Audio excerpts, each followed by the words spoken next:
Patreon viewers have decided, and between a list of choices that included a sci-fi original movie and a porno spoof, the clear winner of this week's episode is a goddamn 80s romantic melodrama? What the fuck? That's like doing a viewer's choice on bad Chicago movies and having Blues Brothers 2000 and Poltergeist 3 beaten out by Windy City.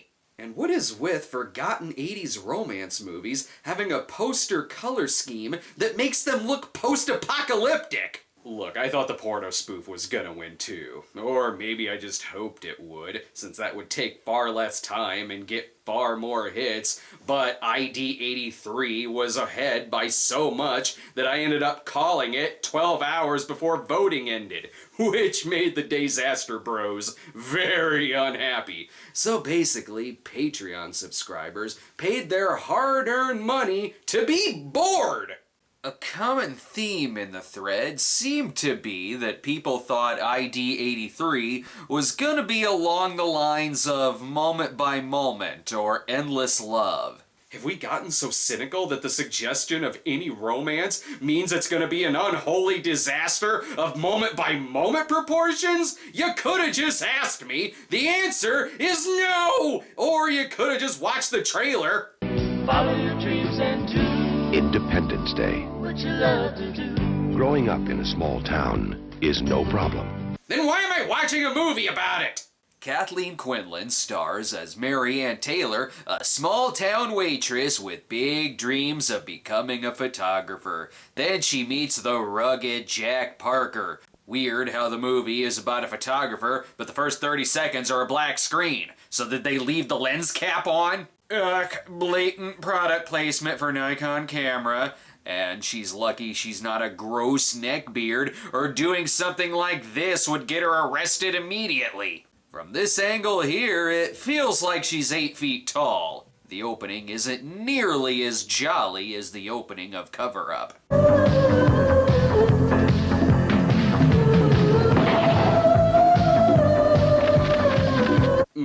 I don't think there's gonna be any spies in this film.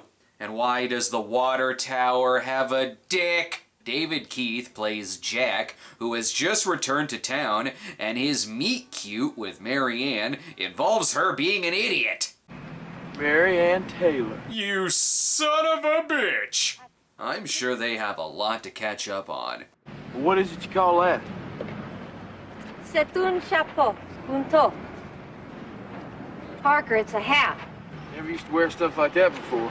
You don't get to judge people for having stupid-looking hats. He gives her a lift to work, and David Keith is doing very well at playing romance movie stuntman Mike. Mary Ann works at the local diner, and Jack is only interested in her because of the time portal in the back room. Must be a restaurant that only serves dying old ladies. Not sure why this scene is sandwiched between her getting dropped off and her working. This place is fantastic when you're hungover at 3 a.m. The most unrealistic thing about the movie is that there's not a single person here named Flo. But oddly enough, the script was written by someone named Alice. As you can see, Mary Ann is taking care of her dying mother. Mama, what are you doing out here? Honey, I just wanted to get some air. I'm not dead yet. Spoiler alert! And she's trying to get into a California university to study photography. You used to say any school that didn't take you was crazy. That's any school around here. It's different in California. They got standards. Well, that was before reality television and kale. I can picture you in Los Angeles. You'll be going all over with that camera of yours. Ah, yes, she's gonna be the most beloved Californian. The paparazzi! But if you have big dreams, just close your eyes and think about it for a while.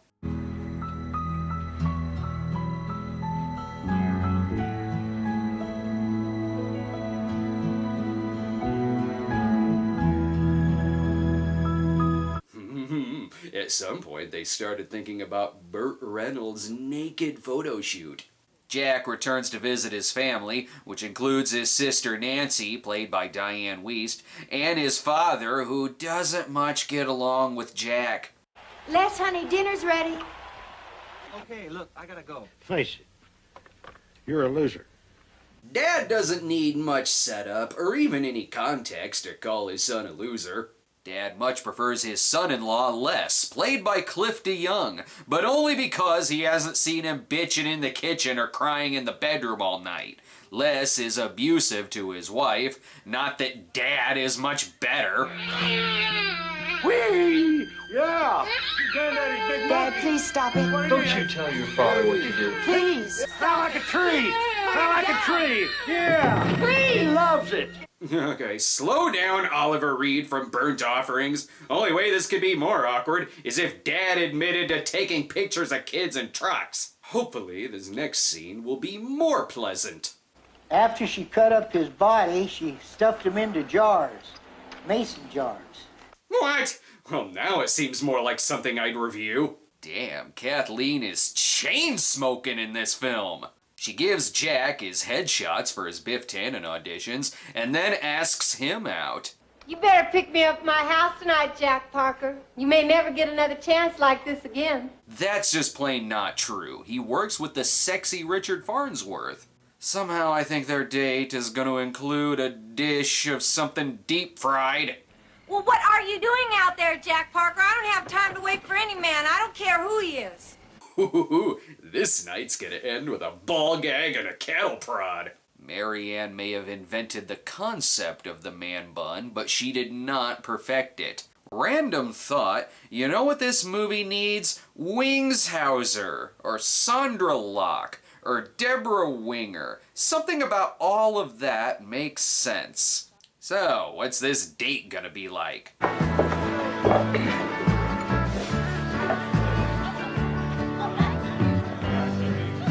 Slow down. You're giving the chemistry between Carmen and Terry Copley from Riot a run for its money.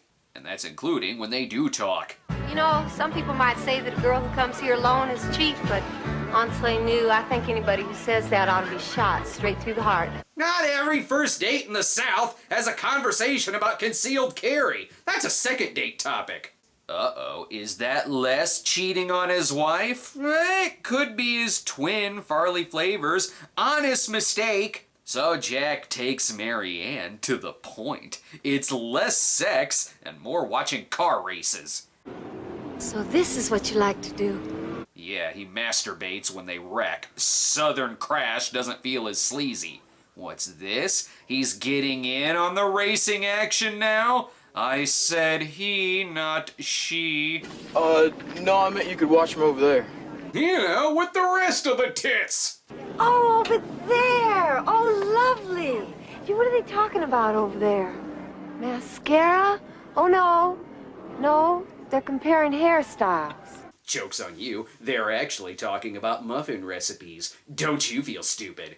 This area feels like it smells of Coors Light and week old prime rib. Oh, this is so intense. Alive and Well Race 2000 doesn't quite have the same ring to it. This date is gonna end swell. Yes, a handshake, much like closing a business deal. Neither situation is gonna end in sex. So Jack tries again, might as well, she still thinks he's Kurt Russell. She shows him her portfolio, and he gets way more interested when it gets to the pictures from the Corto Maltese. I, for one, am too distracted by the awkward cuts they're inserting, as opposed to using pan and scan. Not that it matters, I am still gonna scold this movie for not being in widescreen. The two sneak into Travis Bickle's apartment, the perfect place for more awkward conversation. Look, I don't care who you've been with before. From now on, you're gonna be with me. That may seem creepy, but when you compare him to Clay Walsh, he'll at least be in the same room with her. He won't make her practice cutting up baby food on their first date, and he's probably respectful to strippers. Plus, he actually kisses her, and does what he wanted to do at the end of Officer and a Gentleman. Cue the love montage. He must be in love with his car, since it's showing that more than it is Marianne. And what are you looking at? Because it's not the camera. Unfortunately, the school she's applying to is only accepting 25 out of 700 candidates. This movie is just like Flashdance, only replace Laura Branigan with more spousal abuse. Jack, what a nice surprise. Nancy! Why do you keep opening the goddamn door? Come on in. Because someone knocked, you jackass! Jack wants to borrow money from Les because of the big race coming up. Everybody I know wants to borrow money from me. What gave everybody this idea that I had all this dough? That's a fair question, considering Les looks like a dipstick. Although he just happens to have that kind of cash on him, like an asshole. You just love to be here all alone with me out of town, wouldn't you?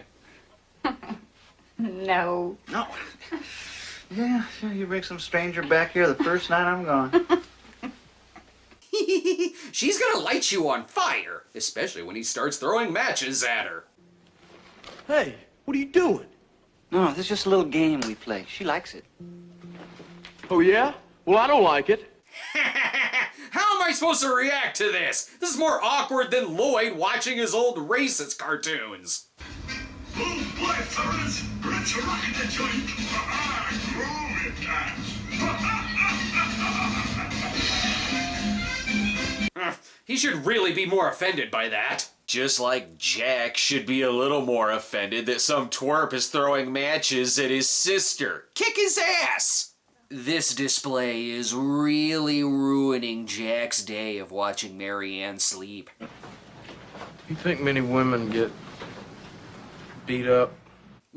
He's asking whether spousal abuse exists? It can't be. No woman's gonna put up with getting beat.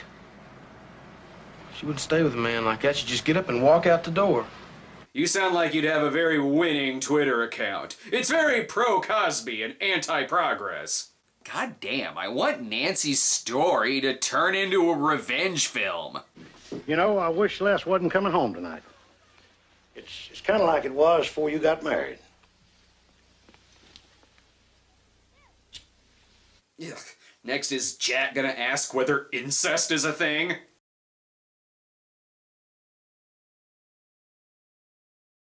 I have a feeling we're soon gonna find out why Helen Buckman is San's husband in Parenthood. I guess I could've asked her nephew, but he tried to fucking kill me! David Keith is instantly woken up by a phone call telling him that he lost another role to Keith David.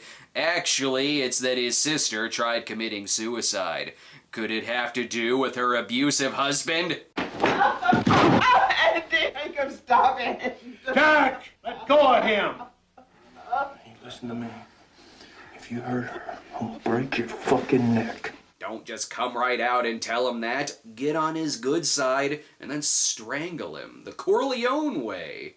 Nancy is staying in the mental ward, and it gets really weird when the other patients keep watching slasher films and insist that they're true stories. What a time to be alive. I'm pregnant. Well, that's great. Isn't it? Yeah, it's great. That's why she tried killing herself. I joke, but this is actually really depressing. I don't want to go home. I don't want to go home. I don't want to go home. Nancy? Good choice, Internet! And as Jack leaves, now they have the opportunity to dream about naked Burt Reynolds as the camera backs away. It's 53 minutes in, and now I know why it's called Independence Day, though I've never seen someone combine their love for the 4th of July with their diaper fetish. Come on, sweetie, didn't you always want brush scratches on your heels? And take off that stupid hat, John Deere. Independence Day is also Acid Day in the South. It's also the day in which couples pose for movie box covers. Better than the poster, which makes it look like it's taking place in Jesus times. Ah, good. A double date with danger. Maybe Les will be nicer to his wife. Doesn't she look great? Great. I do not. You do, I'm telling you. Ever since you got back from the hospital, you look just like a movie star. Yeah, you look just like that lady from Bullets Over Broadway. I see Jack and Les's first date also ends in a handshake. Oddly enough, it's not Les that makes things uncomfortable. I mean, are you gonna make it legal and get married, or what? Yeah. No. Rejected. Someone should liven the mood by shooting another person. Or acting like you're gonna snap at a moment's notice. I thought you'd be sort of crazy. Really? Yeah. But you're not. Not one bit. Oh, yes, I am. You just can't see it. I hide it. Well, you're not hiding it very well. That's a face that says Les is gonna end up a eunuch by the end of the movie. Marianne claims she stopped thinking about LA, and so has the movie. The Nancy subplot takes way more precedence over the main plot. Maybe now she'll get back into her photography. Never mind. Mom's collapsed. Don't worry, she's fine. Ah, the good old days. Back when there was more smoking in hospitals than insured patients. This may be sad, but look, Kathleen Quinlan in a bra. That'll put a smile on your face. You take that hard-boiled attitude and you turn it sunny side up, little missy. But there is good news. She got into the university, and she's even gotten a scholarship. Says the man in charge who claims that she has the best photographs he's ever seen. Okay. Mr. Malone, excuse me. This was real nice of you, but I'm not going. But the bad news is, she's an idiot. Only one thing will change her mind, the sight of David Keith's ass. She's afraid to leave town because she had a premonition of what happens to her in the movie Breakdown. But she decides to accept the scholarship. Step 1, dress more like Nastasia Kinski from the movie Exposed. She looks like someone who uses the words gauche and apropos, even though she doesn't know what either means. Smoking in the hospital, drinking while pregnant. How did I survive this decade? Oh, great. Brad Major's shithead is home. I don't see any dinner here. I'm sorry. Sorry. Oh, I'm sorry. I know you're waiting for another shock treatment reference, but the movie already did that for me earlier. Do you have shock therapy? So instead, I just really want someone to shoot him. Preferably before he beats the shit out of his pregnant wife, which Marianne immediately tells Jack about. I'm just over at Nancy's house. He's beating her up right now. Nope, not my fucking problem. Just kidding. And why does this movie keep reminding me that I should be watching The Godfather? This is for 2012 Doomsday, and Carnosaur 2, and The Skateboard Kid. This scene is actually part of the Little Scene sequel, Every Which Way But Wife Beating. And where are their kids during this whole movie? Are they on an extended Independence Day vacation? Is that a thing? Les wants revenge. By the way, bro, I guarantee Jax is bigger.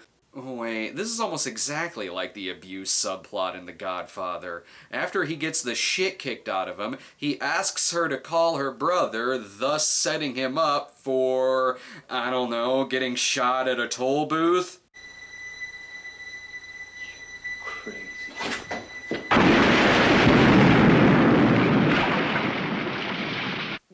Well, never mind. It's like the Godfather of Talia Shire blew up both her and her husband. Now how's he supposed to take over the entire human race? Cliff DeYoung was in shock treatment. And I'm pretty sure no one is attending Les's funeral. I'm sorry about Nancy. It took you till the funeral to say that? You were there when he found out! And what does Jack and Nancy's dad think of all of this? He seemed to be the only one who liked Les. Also, it's a little insensitive of you to be smoking at this funeral. Marianne wants Jack to go to LA with her, for good reason. This place sucks. And by the time my mama dies, I'm gonna be sitting in Los Angeles. I'll be sitting in the sun. Please leave Mercury with me. I don't know, though. If you want to stay close to the sun, you should probably stay on Mercury. So Jack decides to go to LA, or not. I'm not going to Los Angeles. I'm staying here. I don't care either way. Probably because he's not very likable. Maybe you led me on. Maybe I thought you were gonna stay. You made it sound so damn hard to get into that school of yours. Oh, sure. Look, honey, all I'm saying is I had absolutely no faith in you succeeding. And yes, this is the type of movie to feature someone storming out of the room. Go. If you're so hot to go to Los Angeles, right there's the goddamn door. Go.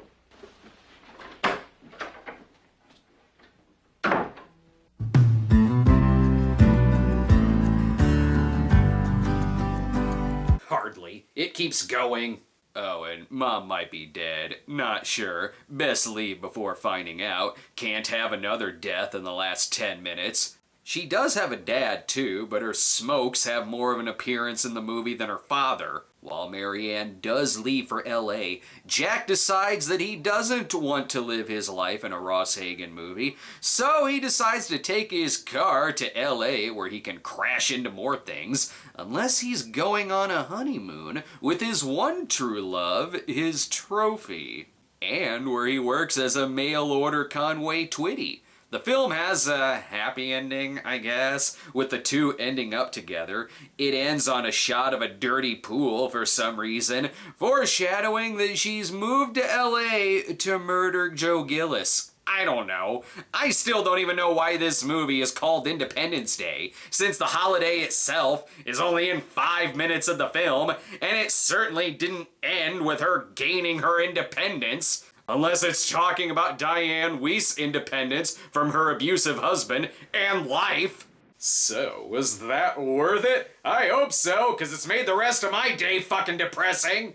Independence Day seems like the type of romance film that was made off the heels of Urban Cowboy or An Officer and a Gentleman, only with slightly more mayo. No, not Zach Mayo, just mayo in general. The fact that this movie has never received any kind of DVD release shows that even the movie studio has forgotten about its existence. Oh, never mind, it's on the Warner Archive collection. Whatever, it may be in widescreen, but I highly doubt it has a commentary by Les's Matches. If I wanted to see a movie about big city dreams and domestic violence, I'll stick with...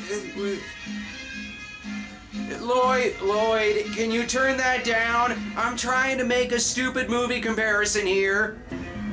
Shanghai, Hong Kong, and Fuyang. Fortune cookie always wrong. Whatever. I don't know what movie I'd rather stick with. I'm too busy thinking about how I'd rather blow myself up. The Independence Day porno spoof may not have been the one chosen, but I sure as hell feel like I just got fucked. Angina. Shit.